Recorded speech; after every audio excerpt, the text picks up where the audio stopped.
अहमदनगर शहरातील स्वच्छतेबाबत महानगरपालिका आयुक्त विजय कुलकर्णी यांनी केलेला दावा कितपत सत्य आहे हे सत्य नागरिकांच्या बोलण्यावरून स्पष्ट होत आहे। अहमदनगर शहरामध्ये शहर स्वच्छता अभियानाअंतर्गत मोहीम काही दिवस आणि केवळ प्रसिद्धीसाठी राबवली गेली। हे बोलकं चित्र पाहून प्रशासकीय पातळीवर कुठलीच ठोस उपाययोजना होताना दिसत नाहीये। तसेच यामुळे नागरिकांचे आरोग्यही धोक्यात आलंय। उपाययोजना करण्यासंबंधी केवळ घोषणाच केल्या जातात। हे चित्र संपूर्ण शहर आणि उपनगरात दिसतंय। कारण मनपा आयुक्त विजय कुलकर्णी यांनी जिल्हाधिकारी अनिल कवडे यांच्यात झालेल्या बैठकीत ओला कचरा आणि सुका कचरा या संदर्भात नवीन उपाययोजनांचा कृती आराखडा तयार केला असून त्यासंबंधी आदेशही देण्यात येणार आहेत। मात्र मनपाच्या या पोकळ आश्वासनाआधीच पूर्ती होईल की नाही अशी शक्यता शहरवासी व्यक्त करतायत।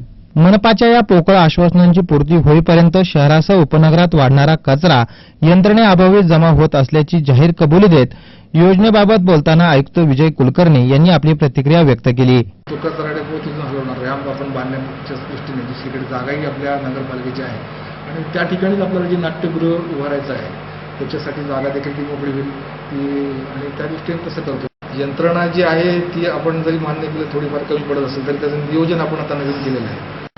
कालच माननीय जिल्हाधिकाऱ्यांच्या कार्यालयात देखील एक बैठक या ठिकाणी आयोजित केली होती आणि स्वच्छता अभियानाच्या संदर्भात देखील काही स्वच्छता दूत आपण जिल्हा स्तरावर जिल्हाधिकारी साहेबांनी नेमलेले आहे। त्यांची देखील मदत या ठिकाणी घेऊन लोकांचं प्रबोधन होण्याच्या दृष्टीने देखील त्यांची मदत आपण घेणार आहोत।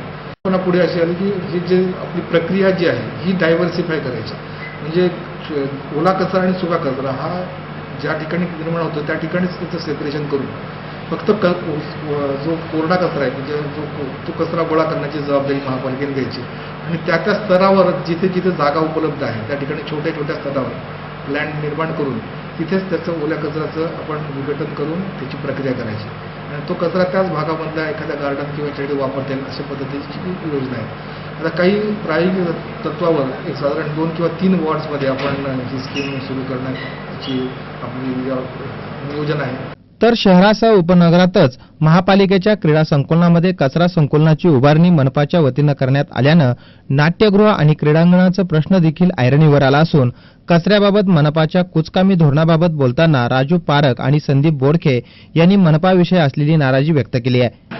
महानगरपालिकेने कचरा संकुल केलेलं आहे। सदरू क्रीडा संकुलामध्ये दिवसभर शेजारून सर्व परिसरातून कचरा आणला जातो व तो इथं साठवला जातो। दिवसभर साठवलेला कचरा महानगरपालिका परत उचलत नाही, नेहमी कचरा संध्याकाळी पडलेला असतो, त्यामुळे घाणीचे साम्राज्य झालेले आहे। सदर गोष्ट महापालिकेच्या आयुक्तांना मी वारंवार फोनवर स्वतः समक्ष सांगितलेले आहे, तथापि ते काहीही ॲक्शन घेत नाहीत। सदर क्रीडा संकुलाचे कचरा संकुल केल्यामुळे आम्हाला इथे बसणं अवघड झाले। मी त्यांच्या शेजारीच म्हणजे कचरा संकुलाच्या शेजारीच माझे दुकान आहे, मला दुकानात बसणे अवघड झालेलं आहे। नगरपालिका या अख्ख्या सावेडी विभागातला जो काही कचरा गोळा करते ते सगळं इथं आणून टाकते आणि महानगरपालिकेची जबाबदारी आहे इथं आणून टाकल्यानंतर सगळा कचरा उचलून कचरा डेपोपर्यंत नेणे। पण तो सगळा कचरा न उचलता निम्मा कचरा तसाच राहतो। निम्मा कचरा तसा राहिल्यानंतर जे काय पाऊस वगैरे जे काय पडून ते पुसतो कचरा त्याच्यात ओला कचरा पण मिक्स असतो, त्याच्यामुळे इतकी दुर्गंधी निर्माण होती, डासाची उत्पत्ती होती, त्याच्यामुळे साथीचे आजार वगैरे इथं पसरण्याची शक्यता जास्त आहे।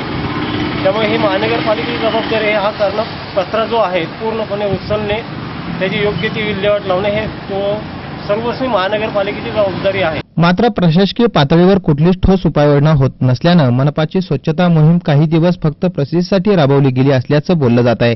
सी मूव्हीज एन न्यूजसाठी प्रतिनिधी उमेर सय्यद, अहमदनगर।